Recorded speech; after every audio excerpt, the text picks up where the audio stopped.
যারা আমরা মোকাবেলা করছি একটু খেয়াল করি, মাইকটা একটু মুখের কাছে ধরে বলার চেষ্টা করি।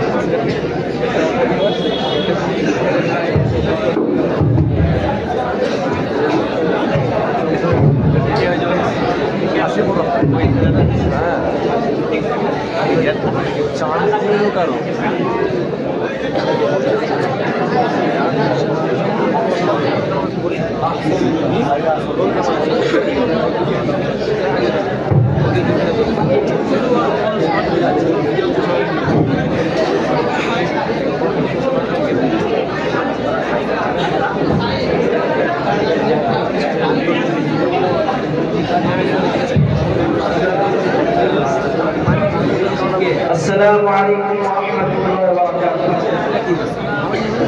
ওয়াকফ বিল 2024 প্রত্যাহারের দাবিতে আমাদের এই মোকালামার মধ্যে কোন সম্প্রদায়কে ছোট করা নয়, বরং বর্তমান সরকার কিভাবে হুকুমত চালাচ্ছে সেটা উপস্থাপন করা। আমাদের এই মোকালামার মধ্যে দেখানো হবে যে কিভাবে বর্তমান সরকার সংখ্যালঘু মুসলিমদের কাছ থেকে ওয়াকফ সম্পত্তি ছিনিয়ে নেওয়ার ঘৃণ্য প্রয়াস চালাচ্ছে। আপনারা দেখতে পাচ্ছেন যে তারা গোপন বৈঠক করছে যে কিভাবে মুসলমানদের ওয়াকফ সম্পত্তি ছিনিয়ে নিজেদের বলবৎ করা যায় ও বিভিন্ন ঐতিহাসিক স্থাপনাগুলি মুছে ফেলে সেখানে মন্দির বানানো যায়।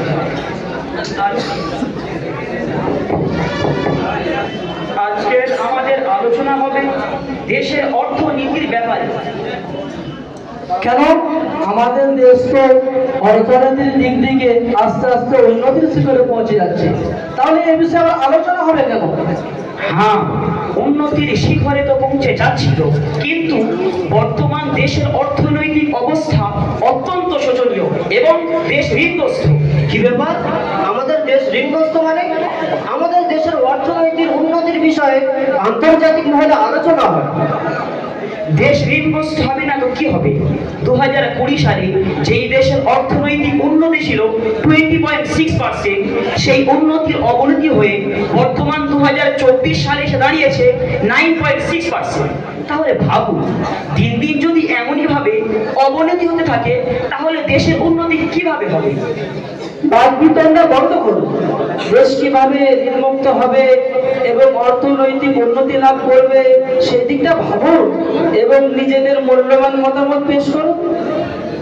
আমার মতামত হলো, ভারতবর্ষে বিশাল একটা অংশ জুড়ে সংখ্যালঘু মুসলিমদের ওয়াকফ সম্পত্তি রয়েছে, আর এই সম্পত্তিগুলো যদি কবজা করে কাজে লাগানো যায় তাহলে দেশ ঋণমুক্ত হবে এবং দেশের অর্থনৈতিক উন্নতিও হবে।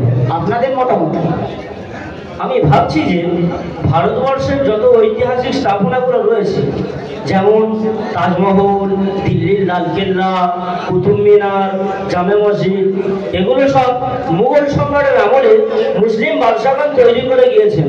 আর বিভিন্ন দেশ থেকে পর্যটকরা ঘুরতে আসেন, সেগুলো দর্শন করেন আর নিজেদের দেশে গিয়ে মুসলমানদের প্রশংসা করেন। যদিও এই দেশ সংখ্যাগরিষ্ঠ হিন্দু ভাইদের হাতে চলে, তবুও তাদের কোনো নামগন্ধ নেই। সেজন্য আমি ভাবছি এগুলো যদি আমরা আমাদের কবজায় করতে পারি তাহলে সব আমাদের নামে হয়ে যাবে। হ্যাঁ স্যার, ঠিকই বলেছেন। তবে আরেকটি বিষয়, যদি এই সমস্ত স্থাপনা এবং ওয়াকফ সম্পত্তি সংখ্যাগরিষ্ঠ হিন্দুদের নামে করে দেওয়া যায় এবং বিভাজনের রাজনীতি করা যায় ও দেশের সাম্প্রদায়িকতা ছড়িয়ে দেওয়া হয়, তাহলে আমাদের স্থায়িত্ব শাসন ক্ষমতা দীর্ঘায়ু হবে। তবে এগুলো করা সম্ভব হবে কিভাবে? अरे ये बात तो बहुत आसान और मामूली दर्जे का है। 1995 साल के वक्त एक टाइम को रद्द कर दिया जाए और वक्त तरमीमी बिल को पार्लियामेंट में पास कर लेंगे। अगर हम एक काम कर लें तो तमाम मुसलमान के जायदाद और वक्त संपत्ति सबके सब हमारे हिंदू भाई के कब्जे में हो जाएगा, तो हमारा हुकूमत ज्यादा दिन बाकी रहेगा। এই আলোচনার পর সরকার ওয়াকফ সংশোধনী বিল 2024 সংসদে উত্থাপন করে। বিল উত্থাপিত হওয়ার পর 16টি বিরোধী দলের জোরালো প্রতিবাদে বিলটি পাস করতে না পারায় জেপিসিতে পাঠানো হয় মুসলিমদের রায় তলব করার জন্য। 16টি বিরোধী দলের মধ্যে উল্লেখযোগ্য হায়দ্রাবাদের মেন পার্টির সাংসদ ব্যারিস্টার আসাদউদ্দিন ওয়াইসি ও ইমতিয়াজ জলিল। এই বিষয়টি সংসদের বাইরে আসার পর বিভিন্ন মুসলিম সংগঠনের পক্ষ থেকে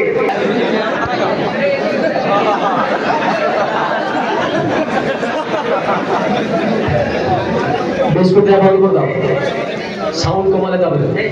मेरे भाइयों बहनों, मैं मोदी बात कर रहा हूँ। भारत के हुकूमत के जानिब से वक्फ तरमीमी बिल को फैसला कर दिया जाए, जिस बिल का मकसद किसी मजहबी कम्युनिटियों को नुकसान पहुँचाना नहीं बल्कि एक इंतजामी कदम है जो वक्फ जायदाद के मसले को हल करने में मदद देगा। किसी की बुनियादी हुकूक मुतवस्सिल नहीं होंगे। ये बिल मुकम्मल मुशफ़्फ़त और मुशव्वरत के बाद पेश किया गया है। मज़ीद ये है कि आवाम से आफिल की जाती है कि वो अफवाहों में कान न दे बल्कि इस बिल के मकसद को समझे। मज़ीद में आप लोगों के दिल में यकीन दिलाता हूँ कि मैं अक़दाम के तबके के खिलाफ नहीं हूँ बल्कि इस बिल को पास किया गया है कौमी मफादात के लिए। ছলনাময়ী মোদিবাদের মাঝে চেতনা জাগরিত করার জন্য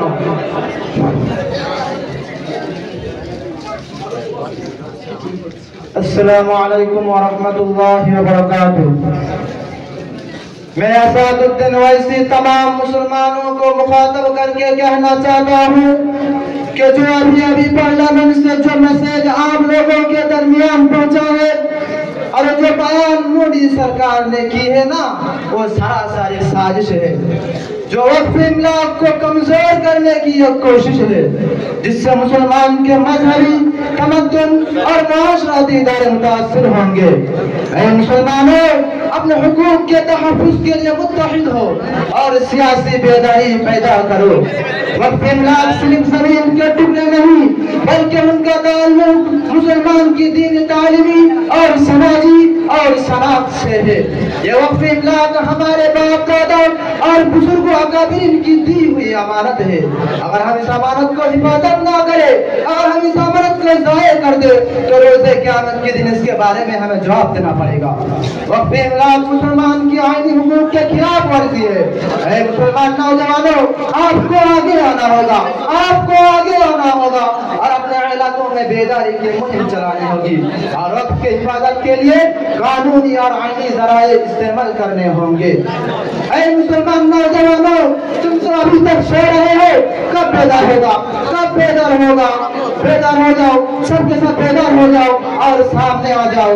और ना तो एक दिन ऐसा आएगा जिस दिन आप अपने मस्जिद में नमाज नहीं पढ़ सकेंगे, एक दिन ऐसा आएगा जिस दिन आप अपने लड़के सीखने के लिए मदारिस में भेज नहीं सकेंगे, एक दिन ऐसा आएगा जिस दिन आप अपने मैयत को कब्रिस्तान में दफन नहीं कर सकेंगे, एक दिन ऐसा आएगा जिस दिन मस्जिद मदरसा खानका वगैरह को जालिम बख्शा अपने हाथ से छीन लेगा।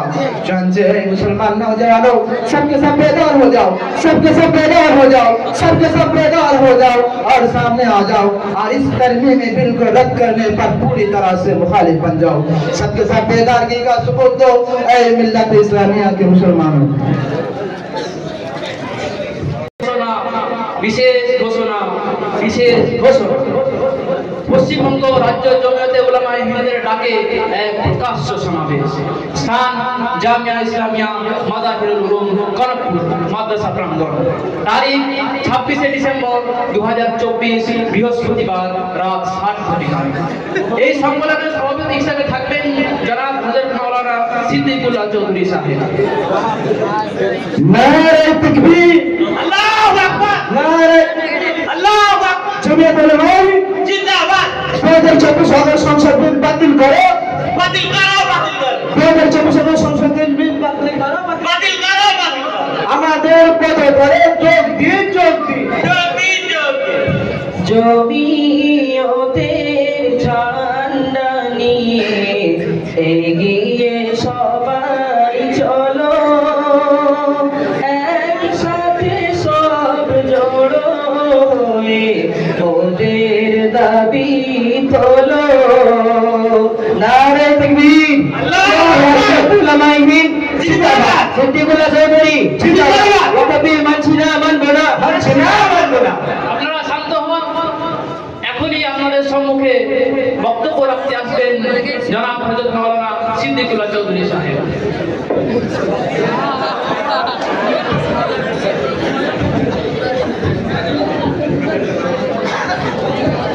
আসসালামু আলাইকুম ওয়া রাহমাতুল্লাহি ওয়া বারাকাতুহু।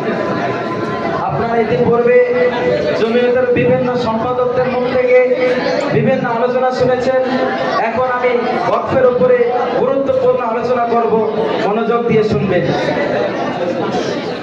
ওয়াকফ আরবি শব্দ, যার আবিধানিক অর্থ হলো স্থগিত করা, আবদ্ধ করা, নিবৃত রাখা। প্রিয় নবী হযরত মুহাম্মদ সাল্লাল্লাহু আলাইহি ওয়াসাল্লামের মাধ্যমে এই ওয়াকফের সূচনা হয়।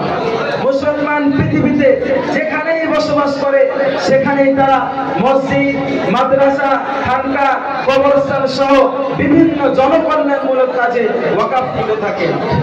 ওয়াকফ মুসলমান তার মালিকানা একমাত্র আল্লাহ তাআলা। ওয়াকফ সম্পত্তি মুসলমানদের নিজস্ব সম্পত্তি। ওয়াকফ সম্প্রদায় ওয়াকফ সম্পত্তিকে বিক্রয় করা, দান করা বা তার চরিত্র পরিবর্তন করা যায় না।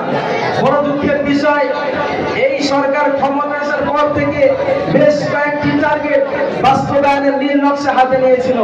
তার মধ্যে অন্যতম ছিল ঐতিহাসিক বাবরি মসজিদের জায়গায় রাম মন্দির নির্মাণ, সিএএ, ব্যক্তিগত আইন ও কাশ্মীরের 370 ধারা রদ, এবং তাদের টার্গেট সংখ্যালঘু মুসলিমদের ওয়াকফ সম্পত্তির উপরে। ভারতীয় মুসলিমদের ধর্মীয়, সামাজিক ও সাংস্কৃতিক ঐতিহ্য মুছে ফেলার জন্য এখন এই গুজরাটের কষাই বদ্ধপরিকর।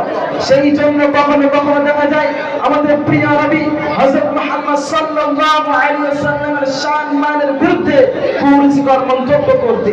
এবার তাদের নতুন ষড়যন্ত্র সংখ্যালঘু মুসলিমদের ধর্মীয় উপাসনালয় অর্থাৎ মসজিদ, মাদ্রাসা, খানকা ইত্যাদি সহ বিভিন্ন সৌধ নির্মাণগুলি মুছে ফেলা।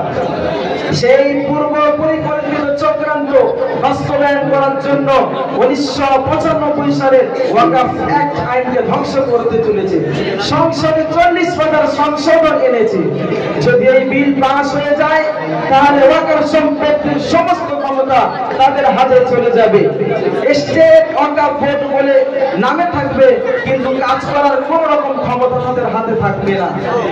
ওয়াকফ ট্রাইব্যুনাল তারা গঠন করবে এবং মাথায় থাকবে জেলা শাসক, মসজিদ কমিটিতে থাকবে 2 করে অমুসলিম সদস্য। মসজিদ কমিটিতে থাকবে 2 করে অমুসলিম সদস্য। যদি এই বিল পাস হয়ে যায় তাহলে মুসলমানদের প্রচুর ক্ষতি সাধন হবে। সেই জন্য আজকের এই সব হিন্দু ভাইদের সাথে আমি বলতে চাই আরেকটি কথা। হিন্দু ভাইদের সাথে আমাদের কোন রকম বিরোধ নেই, কিন্তু কোন মসজিদের ইমাম কে হবে, মুতাওয়াল্লি কে হবে, এটা কি তারা ঠিক করতে পারবে? এর নিয়োগের যোগ্যতা কি তাদের আছে? কোন এক মন্দিরের পুরোহিত কে হবে? আমি সিদ্দিকুল্লাহ চৌধুরী, আমার কি সব যোগ্যতা আছে? অবশ্যই নেই। তারপরেও এগুলি জোর করে আমাদের উপরে চাপিয়ে দিতে চাচ্ছে। আমি অনুরোধ জানাবো আজকের এই সমাবেশের মাধ্যমে मैं गुजारिश करूंगा तमाम अपोजिशन पॉलिटिकल पार्टी को कि आप अपनी पूरी ताकत से इस वक्त बिल को विरोध कीजिए। ये मुसलमानों के धड़कने, हम किसी जात पर नहीं अल्लाह पर भरोसा करते हैं।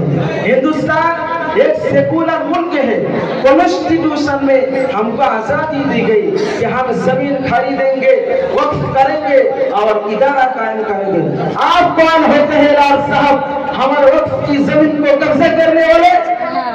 इसलिए समस्त বিরোধী রাজনৈতিক দলের প্রতি আজকের এই সমাবেশ আহ্বান করছে, সর্বশক্তি দিয়ে এই ওয়াকফ বিল প্রত্যাহারের দাবি আপনারা জানান। দুহাত তুলে এবং সমর্থন করে মসজিদ, মাদ্রাসা, খানকা সবকিছু চ্যালেঞ্জের সম্মুখীন হয়ে যাবে। এটা কোনো মামুলি বিষয় নয়। মনোযোগ দিয়ে শুনুন। সেন্ট্রাল গভর্নমেন্ট সাচার কমিটির রিপোর্ট অনুযায়ী তারা বলছেন যে রেল এবং সামরিক এই দুটোর পরে ভারতবর্ষের সংখ্যালঘু মুসলিমদের সবচাইতে বেশি ওয়াকফ সম্পত্তি রয়েছে। সেই জন্য সরকার এটাতে হস্তক্ষেপ করতে চাইছে। ওরা মিথ্যা কথা বলছে। কালকেও আমি বিধানসভায় কথা বলেছি যে ওরা মিথ্যা কথা বলছে। আপনার অন্ধ্রপ্রদেশ এবং কেরল এই দুটি রাজ্যে হিন্দু দেবত্বর সম্পত্তি রয়েছে মোট 9,40,000 একর। 9,40,000 একর মাত্র দুটি রাজ্যে। আর পুরো ভারতবর্ষে সংখ্যালঘু মুসলিমদের ওয়াকফ সম্পত্তি রয়েছে মাত্র 6,00,000 একর। কত বললাম? 6,00,000 একর। তাহলে ভাবুন সবচাইতে বেশি সম্পত্তি কাদের রয়েছে। তাহলে এই সরকার কি পারবে, এই বিজেপি কি পারবে এই সমস্ত হিন্দু দেবত্বের সম্পত্তি হস্তক্ষেপ করতে? শুধুমাত্র মুসলমানদের ওয়াকফ সম্পত্তির উপরে এই সরকারের নজর। কিছুদিন পূর্বে এই সরকার বলেছে যে ইন্ডিয়ান কনস্টিটিউশনে নাকি ওয়াকফ বলে কোনো শব্দ নেই। এই সরকারকে জানা দরকার সংবিধানের 26 নম্বর ধারা মুসলমানদের ধর্মাচরণের গ্যারান্টি দিয়েছে। আর ওয়াকফ হলো সম্পূর্ণ একটি ধর্মীয় অনুশীলন। তাহলে বোঝা গেল ওয়াকফ সংবিধান স্বীকৃত করতে একটি বিষয়। যদি এই সরকার এই বিল প্রত্যাহার না করে তাহলে আগামী দিনে আমরা আমাদের মাথায় কাপড় বেঁধে মহিলার অবতীর্ণ হয়ে আমরা আমাদের দাবি আদায় করে ফিরবো ইনশাআল্লাহ। আমি কয়েকটি স্লোগান দেব। আমার স্লোগানে বজ্রের আওয়াজকে কেড়ে নিয়ে আমার কণ্ঠে মিলিয়ে দিল্লির নুসরত পর্যন্ত পৌঁছে দেব। স্লোগান দিবেন তো? ইনশাআল্লাহ। 2024 ওয়াকফ বিল প্রত্যাহার করতে হবে। 2024 ওয়াকফ বিল প্রত্যাহার করতে হবে। কেন্দ্রের এই নয়া কারণ মানছি না, মানবে না। ছিনিয়ে নিতে হবে মোদের নিজের অধিকার, গর্জে ওঠো ছাড়ো এবারে ইমানি হুঙ্কার। ছিনিয়ে নিতে হবে মোদের নিজের অধিকার, গর্জে ওঠো ছাড়ো এবারে ইমানি হুঙ্কার। বুকে সাহস বাহুতে বল নিয়ে হয় এবারে, বুকে সাহস বাহুতে বল নিয়ে হয় এবারে। ছিনিয়ে নিতে হবে মোদের নিজের অধিকার, গর্জে ওঠো ছাড়ো এবারে ইমানি হুঙ্কার। জায়গা দখলিতে তোমরা বাড়াও কেন হাত, ওয়াকফ হলো মোদের পূর্বপুরুষের সম্পদ। জায়গা দখলিতে তোমরা বাড়াও কেন হাত, ওয়াকফ হলো মোদের পূর্বপুরুষের সম্পদ। বাগের থাবায় পড়লে তোমরা হবে ছাড়খার, বাগের থাবায় পড়লে তোমরা হবে ছাড়খার। ছিনিয়ে নিতে হবে মোদের নিজের অধিকার, গর্জে ওঠো ছাড়ো এবার ইমানি হুঙ্কার। তালাক তালে ভেঙে ফেলে মাদ্রাসা মসজিদ, অবিচারের বন্যা বইয়ে দিলি চারিদিক। তালাক তালে ভেঙে ফেলে মাদ্রাসা মসজিদ, অবিচারের বন্যা বইয়ে দিলি চারিদিক। মাদ্রাসা আর মসজিদ মোদের ইমানি অলংকার, মাদ্রাসা আর মসজিদ মোদের ইমানি অলংকার। ছিনিয়ে নিতে হবে মোদের নিজের অধিকার, গর্জে ওঠো ছাড়ো এবার ইমানি হুঙ্কার। আসসালামু আলাইকুম।